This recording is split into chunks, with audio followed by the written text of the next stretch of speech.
Good evening students, आप सबका स्वागत है फिर से इस चैनल पे। और आज के वीडियो में बिल्कुल करंट बजट 2026 साथ ही जो इकोनॉमिक सर्वे है उन दोनों से रिलेटेड कुछ एक एमसीक्यूज लेके आपके सामने हम आए हैं और ये आपके विभिन्न परीक्षाओं में काफ़ी मददगार साबित होगा।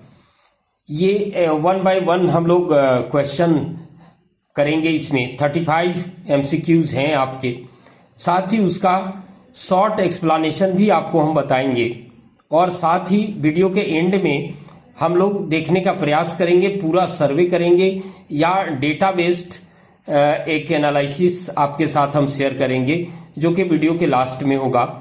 तो आप सब इस वीडियो में बने रहेंगे, लास्ट तक अवश्य देखेंगे ताकि अंतिम में जो डेटा एनालिसिस है उसको आप समझ सकें। और चाहे आप जिस किसी भी परीक्षा की तैयारी कर रहे हो, ये सेशन काफ़ी महत्वपूर्ण आपके लिए साबित होगा। तो बिल्कुल समय को नष्ट न करते हुए वन बाय वन क्वेश्चन मैं आपके सामने ला रहा हूँ और उसे बताने का प्रयास कर रहा हूँ। ओके, तो मैं स्टार्ट कर रहा हूँ। वन बाय वन आप देखेंगे, जैसा कि हेडिंग भी आप देख रहे हैं, बजट 2026 है। इंपॉर्टेंट एमसीक्यू, संडे को ये बजट आया है और उससे जुड़े क्वेश्चंस हैं। ओके, तो आप देखेंगे। देखिए, क्वेश्चन नंबर फर्स्ट है आपके सामने। केंद्रीय बजट 2026-27 में नया आयकर अधिनियम 2025 कब से लागू होगा, है ना?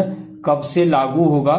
तो यहाँ पर आप ध्यान रखेंगे ये 1 अप्रैल 2026 से लागू होगा, है ना?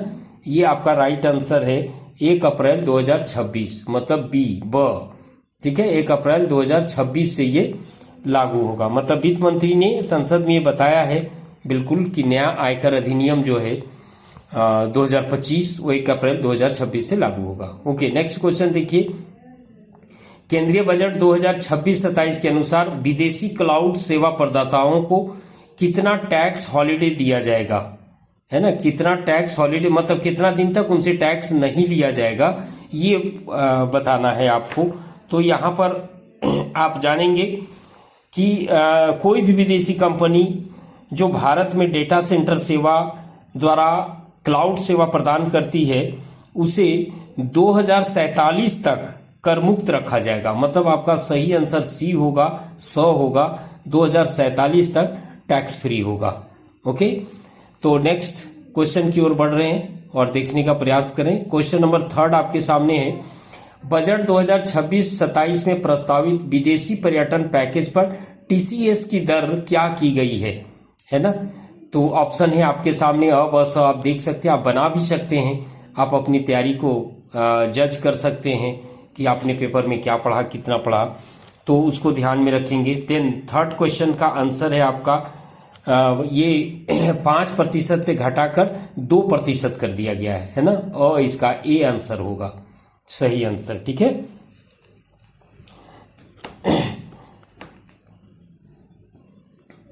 ओके, नेक्स्ट देखिए। व्यक्तिगत उपयोग के लिए आयात की जाने वाली वस्तुओं पर लगने वाले टैरिफ की दर बजट 2026-27 में कितनी घटाकर की गई है? क्वेश्चन नंबर 4 है ना? क्वेश्चन नंबर 4, तो इसका सही आंसर है 10%, है ना? 10% इसका राइट आंसर है।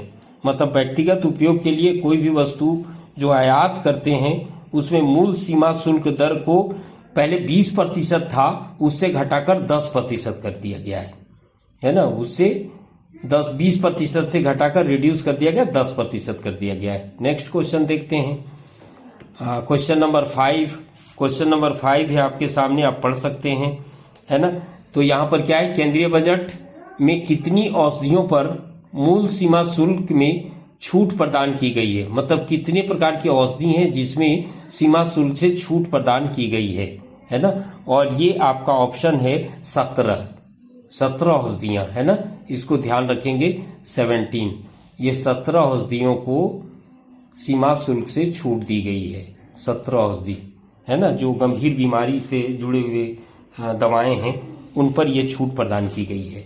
नेक्स्ट देखिए, आप देखिए, बायोफार्मा शक्ति योजना के तहत अगले 5 वर्षों में जीव विज्ञान संबंधी जैविक दवाओं के घरेलू उत्पादन हेतु कितने करोड़ रुपए आवंटित किए गए हैं इस बजट में? ठीक है, तो इसका एक ऑप्शन छिप गया है जो डी है वो 20,000 करोड़ है। ऑप्शन डी कितना है? 20,000 करोड़। ठीक है, 20,000 करोड़ है, ये ध्यान रखेंगे। बट इसका सही ऑप्शन क्या है? आपका सही आंसर क्या है? ये 10,000 करोड़। ये बी जो है ना, ब मैंने हिंदी में लिख दिया है, ब 10,000 करोड़। ये आपको बायोफार्मा शक्ति योजना के तहत जो है वो घरेलू उत्पादन के लिए है ना, जीव विज्ञान संबंधी जैविक दवा जो बनेंगे उस घरेलू इंडिया में जो बनेगा उसके लिए 10,000 करोड़ रुपया आवंटित किया गया है। ठीक है, नेक्स्ट क्वेश्चन की ओर बढ़ते हैं और देखने का प्रयास करते हैं। क्वेश्चन नंबर 7 आपके सामने है ना। देखो यहाँ पर एमएसएमई के लिए कितनी 2026, मैं पूरे क्वेश्चन को स्पष्ट पढ़ता हूँ ताकि आप आराम से देखिए, पढ़िए और अपनी परीक्षा को अंजाम दीजिए। बजट 2026-27 में एमएसएमई विकास निधि के लिए कितनी धनराशि प्रस्तावित की गई है? एमएसएमई ये स्मॉल मीडियम स्मॉल इंडस्ट्रीज के लिए है और ठीक है, इसके लिए कितनी धनराशि प्रस्तावित की गई है? तो इसका सही आंसर क्या है? सही आंसर है इसका एमएसएमई के लिए भी 10,000 करोड़ रुपए है ना। एमएसएमई के लिए भी 10,000 करोड़ रुपए ये किया गया है एमएसएमई के लिए भी। ठीक है, और ये कहा गया है कि एमएसएमई को भविष्य का चैंपियन है ना, भविष्य के चैंपियन बनाने के लिए फंड अलॉट किए गए हैं। एमएसएमई जो आप बिजनेस शुरू करते हैं, न्यू स्टार्टअप करते हैं, उसके लिए 10,000 करोड़ रुपए आवंटित किए गए हैं। यहाँ पर 8 नंबर क्वेश्चन देखिए, वित्त वर्ष 2026-27 के लिए सार्वजनिक पूंजीगत व्यय की कितनी राशि प्रस्तावित की गई है? सार्वजनिक कैपिटल एक्सपेंडिचर की बात हो रही है ना, तो कितनी राशि की गई है? तो इसमें आपका सी ऑप्शन सही है, 12.2 लाख करोड़। बहुत बड़ी रकम है। ठीक है, हालांकि 25-26 में भी 25-26 में देखो 11.2 लाख करोड़ था।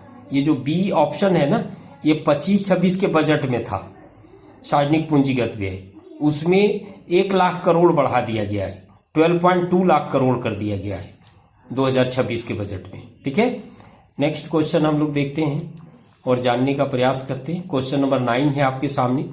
अब आप देखिए, बजट 2026-27 के अनुसार प्रति शहरी आर्थिक क्षेत्र के लिए कितना आवंटन किया जाएगा? ठीक है, सीआर के लिए, तो सीआर के लिए कितना किया जाएगा? वो राइट आंसर है आपको 5,000 करोड़ प्रति सीआर है ना, 5,000 करोड़ प्रति सीआर आवंटन किया गया है एक आर्थिक शहरी क्षेत्र के लिए है ना, सिटी इकोनॉमिक रीजन के लिए सीआर के लिए आपको 5,000 करोड़ रुपया आवंटित किया गया है। ठीक है, नेक्स्ट क्वेश्चन देखिए, पर्यावरणीय दृष्टि से सतत यात्री प्रणाली को बढ़ावा देने के लिए बजट 2026-27 में कितने उच्च गति रेल कॉरिडोर विकसित करने की घोषणा की गई है? अनाउंसमेंट है ना, कितना हाई स्पीड रेल कॉरिडोर बनेगा? ठीक है, विकास संयोजक के रूप में। तो आपका जो सही आंसर है वो सी है, 7। याद रखेंगे आप सब, 7 उच्च गति रेल कॉरिडोर विकसित करने की घोषणा की गई है। नेक्स्ट हम लोग देखते हैं, क्वेश्चन नंबर 11 की ओर बढ़ते हैं और यहाँ देखते हैं हम लोग क्या, अच्छा इसमें थोड़ी सी स्लाइड मिसिंग हुई है ना, इसके लिए सॉरी आप सबों से। मैं क्वेश्चन पढ़ने का प्रयास करता हूँ। क्वेश्चन हमारे पास है, तो भारतीय रचनात्मक प्रौद्योगिकी संस्थान मुंबई को, आईआईटी मुंबई को AVGC animation, visual effects, gaming, comics है ना, कंटेंट निर्माण लैब स्थापित करने के लिए कितने उच्च माध्यमिक विद्यालयों में लैब की स्थापना करने का प्रस्ताव है ना। अब विद्यालयों में ना गेमिंग से रिलेटेड, कॉमिक्स से रिलेटेड एक लैब होंगे जहां पर जितने बच्चे लोग जो क्रिएटर हैं है ना, वो क्रिएट करें नए नए गेम्स, कॉमिक्स वगैरह बना सकते हैं, है ना। पहले जैसे जानते हम लोग देखते हैं ना कि स्कूलों में कंप्यूटर सेंटर होता है, लैब होता है, जहाँ जाके कंप्यूटर सीखते हैं, मैंडेटरी है। उसी तरह से जो स्कूलों में क्या होगा, स्कूलों में आपको एक लैब बनाया जाएगा जिसमें आप एनिमेशन सीखेंगे, विजुअल इफेक्ट सीखेंगे, गेमिंग सीखेंगे, कॉमिक्स बनाना सीखेंगे, कंटेंट क्रिएट करेंगे, इस तरह का। तो ऐसे कितने उच्च माध्यमिक विद्यालयों में लैब की स्थापना करने का प्रस्ताव है? तो इसका सही आंसर है आपको 15,000 विद्यालय, है ना। 15,000 विद्यालयों में यह स्थापित किया जाएगा, 15,000 विद्यालय। ठीक है, नेक्स्ट क्वेश्चन आप देखिए, क्वेश्चन नंबर 12 की ओर आइए। और यहां पर देखिए बजट 2026-27 के अनुसार, है ना, उच्च शिक्षा और स्टेम संस्थानों में लड़कियों की पढ़ाई एवं प्रयोगशाला कार्य की चुनौतियों को ध्यान में रखते हुए प्रत्येक जिले में लड़कियों के लिए कितनी छात्रावास की स्थापना की जाएगी? कितनी छात्रावास? तो यहाँ पर आप लोग न्यूज वगैरह में भी सुने होंगे, प्रत्येक जिला में एक छात्रावास होगा, है ना। इसका सही आंसर जो है आपका एक छात्रावास होगा, मतलब बी इसका सही आंसर होगा। ठीक है, 12 नंबर का।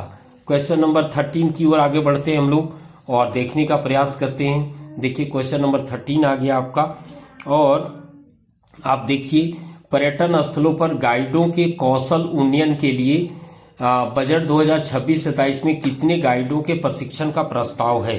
ठीक है, तो इसका सही आंसर है आपका बी, 10,000 गाइड है। ठीक है, 10,000 गाइड के प्रशिक्षण की व्यवस्था है या प्रस्ताव है, 10,000 गाइड, है ना, पर्यटन को बढ़ावा देने के लिए, है ना।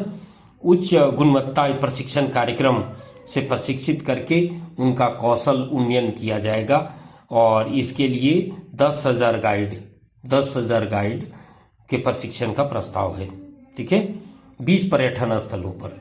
कितने? 20 पर्यटन स्थल हैं भारत के, ऐसे बड़े पर्यटन स्थल जिसमें जो गाइडर हैं 10,000 गाइडर को उच्च गुणवत्ता प्रशिक्षण कार्यक्रम के तहत प्रशिक्षित किया जाएगा। ठीक है, 20 पर्यटन स्थल, ध्यान रखिएगा कि 10,000 गाइड। ओके, नेक्स्ट हम लोग देखते हैं क्वेश्चन नंबर 14 आपके सामने है। बजट 2026-27 के अनुसार खेलो इंडिया मिशन किस क्षेत्र में अगले दशक में काया पलट लाने के उद्देश्य से लॉन्च किया गया है? खेलो इंडिया मिशन, है ना, खेलो इंडिया मिशन। तो किस क्षेत्र? तो भाई ये तो सिंपल सा क्वेश्चन है, ये सबका सही होना चाहिए, है ना, खेल क्षेत्र से ही रिलेटेड होगा, है ना। मैंने क्वेश्चन बना लिया, तो ऐसा प्रश्न रहेगा परीक्षा में। एक आध प्रश्न बड़ी हल्के भी होते हैं, है ना, जो बनाना होता है। तो खेलो इंडिया मिशन खेल क्षेत्र से रिलेटेड है। आगे नेक्स्ट क्वेश्चन की ओर बढ़ते हैं। क्वेश्चन नंबर 15 देखिए आपके सामने है ना। सरकार के सतत सुधारों से अब तक अनुमानित कितने करोड़ लोग गरीबी रेखा से ऊपर उठ चुके हैं? गरीबी रेखा से ऊपर, एपीएल की बात कर रहे हैं। जो पहले बीपीएल थे वो अब एपीएल में कितने लोग आ गए? तो इसमें 25 करोड़ आपको मारना है सही आंसर, 25 करोड़। ये डी ऑप्शन जो है ये सही होगा, 25 करोड़ व्यक्ति गरीबी रेखा से ऊपर उठ चुके हैं पिछले दशक में, है ना। पिछले दशक में सरकार का जो सुधारवादी कार्यक्रम चल रहा है उसमें 25 करोड़ लोग जो बीपीएल थे, बिलो पॉवर्टी लाइन थे, वो एपीएल हो गए, एबव पॉवर्टी लाइन में पहुंच गए 25 करोड़। ये बजट में बताया गया है।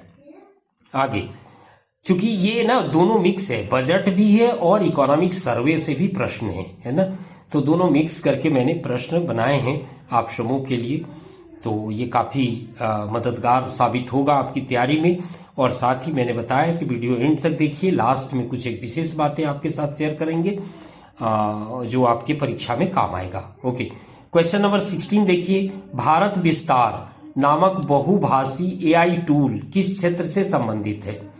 भारत विस्तार एआई टूल्स, है ना, भारत विस्तार एआई टूल्स जो बहुभाषी है एआई टूल है, किस क्षेत्र के लिए मददगार है?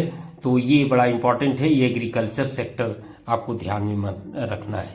ठीक है, जो कृषि संबंधी एग्री स्टैक पोर्टल और आईसीएआर पैकेज को एआई आधारित प्रणालियों के साथ इंटीग्रेट करेगा, जिससे कृषि उत्पादकता में बढ़ावा मिलेगी। है ना। ये बहुभाषी एआई टूल का यही मतलब है, ठीक है। उत्पादन में बढ़ावा मिलेगा इससे। ओके, नेक्स्ट हम लोग देखते हैं क्वेश्चन नंबर 17 ले लेते हैं, है ना। क्वेश्चन नंबर 17 ले लेते हैं और देखते हैं क्या प्रश्न है। यहाँ पर देखिए प्रश्न है, बजट 2026-27 के तहत मानसिक स्वास्थ्य एवं ट्रॉमा केयर में सुधार के लिए कौन सा प्रस्ताव रखा गया है, ठीक है। तो इसमें आंसर जो है आपका बी होगा, आंसर बी होगा, ठीक है। ये ध्यान में रखिएगा। मानसिक स्वास्थ्य प्रतिबद्धता दोहराते हुए NIMHANS2 की स्थापना और रांची एवं तेजपुर में क्या किया जाएगा, राष्ट्रीय मानसिक स्वास्थ्य संस्थानों का शीर्ष क्षेत्रीय संस्थान के रूप में उन्नयन करने की घोषणा की गई है, ठीक है। ये बी आपको तेजपुर भी ध्यान रखेंगे। नेक्स्ट, पूर्वी तट औद्योगिक गलियारे के विकास के लिए दुर्गापुर का संबंध किस प्रकार स्थापित किया गया है, ठीक है। दुर्गापुर, तो यहाँ पर जो सही आंसर है वो सी है, आपको सही आंसर सी है आपका, ठीक है। दुर्गापुर में एक अच्छे संपर्क नोड के साथ औद्योगिक गलियारा विकसित होगा, ठीक है। नेक्स्ट क्वेश्चन की ओर बढ़े हम लोग। 19 क्वेश्चन ले लें, ठीक है।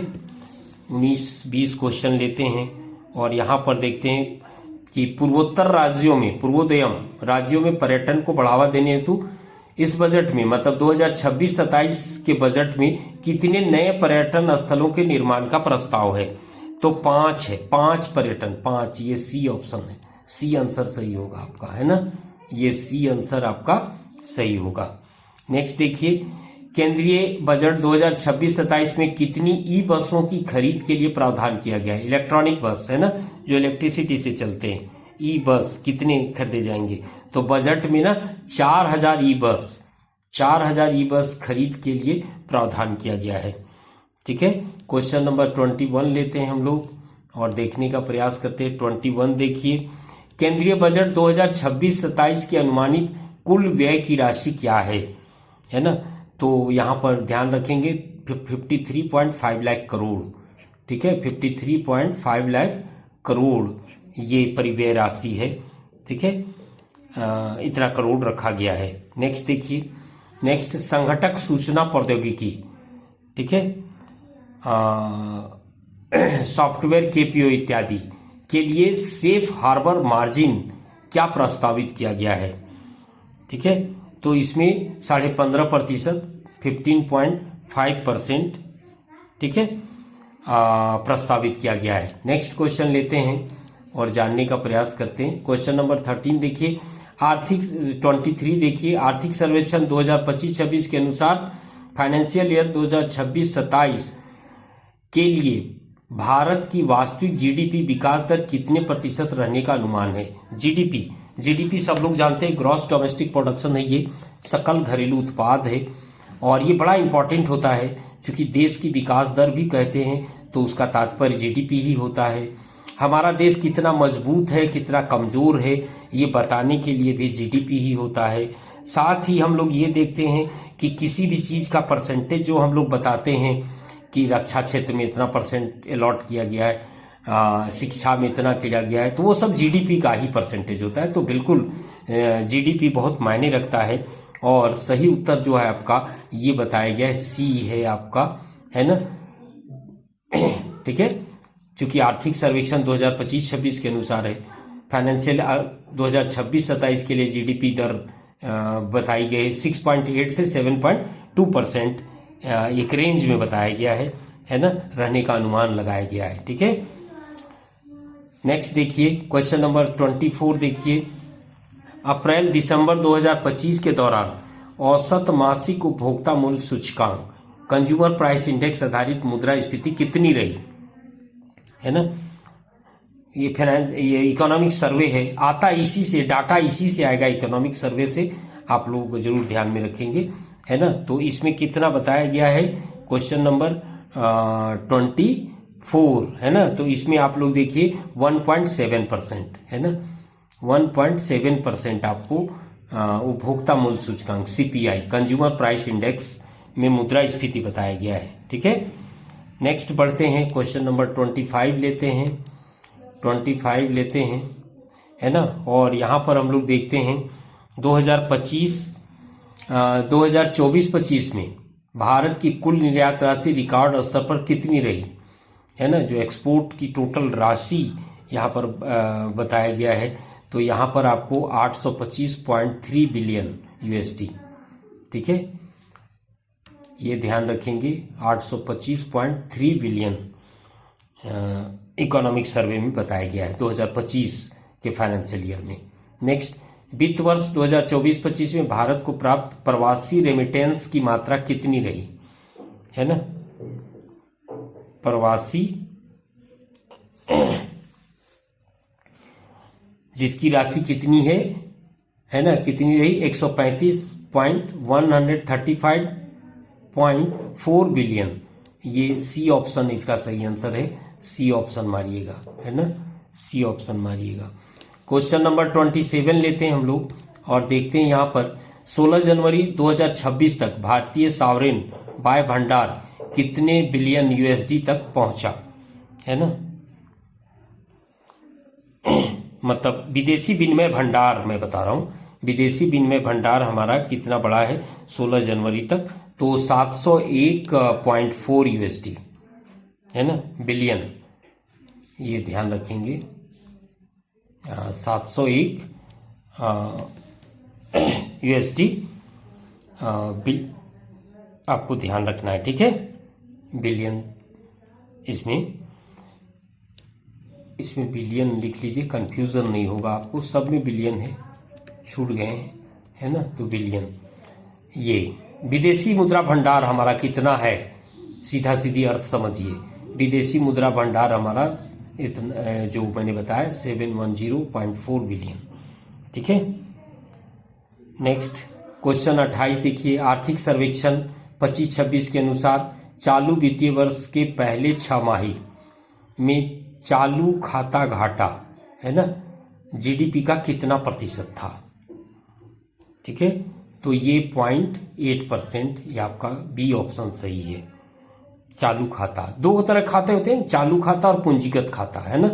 तो चालूगत खाता का घाटा, करंट अकाउंट डिफिसिट आपका जीडीपी का कितना परसेंट था फाइनेंशियल ईयर के पहले जो छमाही है उसमें, तो यहाँ पर देखिए 0.8%। ये भी बड़ा इंपॉर्टेंट क्वेश्चन है आपके लिए। ठीक है, नेक्स्ट बढ़ते हैं हम लोग, यहाँ देखिए क्वेश्चन नंबर 29 आप सब देखिए, सितंबर 2025 तक बैंकों की सकल गैर निष्पादित परिसंपत्तियां लगभग कितनी थीं, बैंकों की, है ना, बैंकों की सकल निष्पादित परिसंपत्ति कितनी थी। ये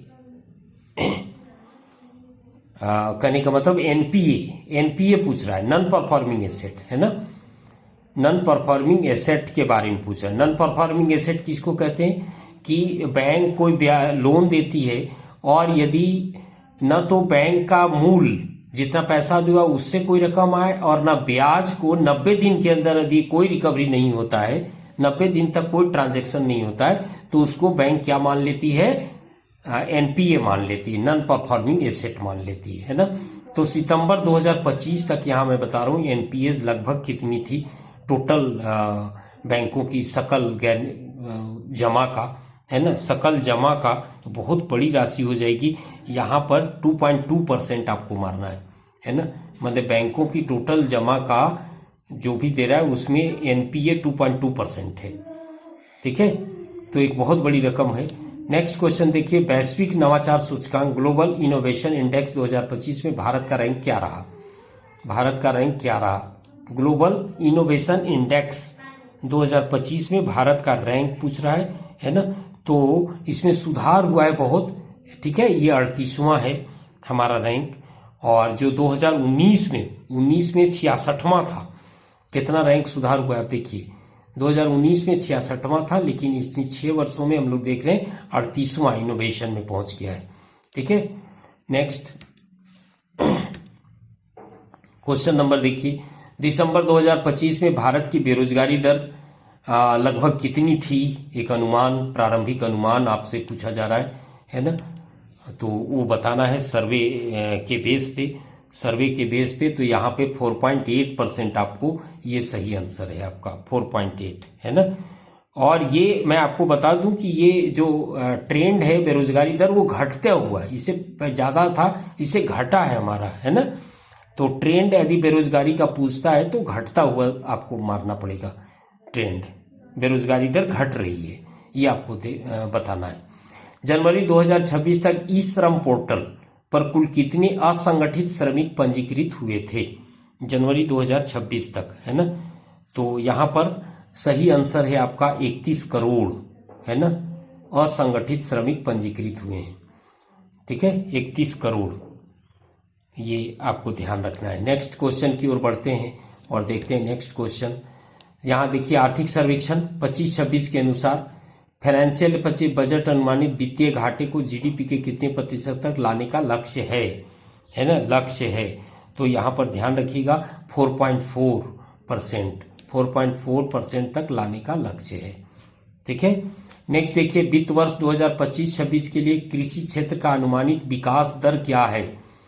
ठीक है, विकास दर यहाँ पर पूछा जा रहा है, और विकास दर अनुमानित एग्रीकल्चर सेक्टर में 3.1% है, 3.1% है। नेक्स्ट क्वेश्चन आप देखिए 35, मैं बताया था 35 क्वेश्चन का स्लॉट है आपका।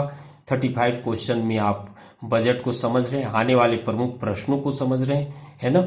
आर्थिक सर्वेक्षण 2025-26 के अनुसार वित्त वर्ष 24-25 में सक्रिय सार्वजनिक पूंजीगत व्यय जीडीपी का कितना प्रतिशत था, है ना। ये थोड़ा सा और बैक है, तो ये 4% आपको मारना है, 4% मारना है।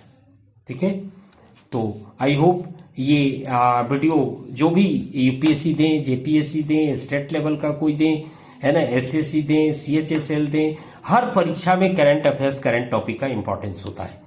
ठीक है, और इसे आप सब निश्चित तौर पे इससे आप सब लाभ उठाएंगे। ठीक है, और ये मैं ये कहना चाह रहा था कि जो डाटाबेस होता है ना, जो डाटा, जो इकोनॉमिक सर्वे है, उससे डाटा प्रश्न आता है। क्योंकि जो इकोनॉमिक सर्वे है ना 25-26, वो फाइनल डेटा होता है, और ऑब्जेक्टिव एग्जाम के लिए फाइनल डाटा चाहिए। अभी जो बजट आया सब एस्टिमेटेड है, फाइनल नहीं है ना। तो रियल जो डाटा होता है ना, वो इकोनॉमिक सर्वे से होता है। तो आप जब अपने से भी तैयारी करते हैं या वीडियो देखते हैं लास्ट तक, तो आपको ये पता होना चाहिए कि सर्वे जो बिल्कुल परसेंटेज वाला जो क्वेश्चन होता है ना, आंकड़ा जो होता है, वो इकोनॉमिक सर्वे का क्वेश्चन होता है कोई भी परीक्षा में। क्योंकि करंट बजट जो है तो एस्टिमेटेड होता है, अनुमानित होता है, और ऑब्जेक्टिव के लिए बहुत वो परफेक्ट क्वेश्चन नहीं बनता है ना। तो उसी एंगल से आपको पढ़ना चाहिए और समझना चाहिए। ओके, तो यदि वीडियो अच्छा लगे तो लाइक जरूर करिए, शेयर करिए, है ना। आपके लाइक और शेयर से एक नए वीडियो बनाने का मोटिवेशन मिलता है, और साथ ही इस चैनल से जुड़िए, लोगों को बताइए, क्योंकि यह निःशुल्क सेवा आप सबों तक हम पहुंचाते हैं। ओके, तो आज का सेशन यहीं तक। आप सबों का धन्यवाद।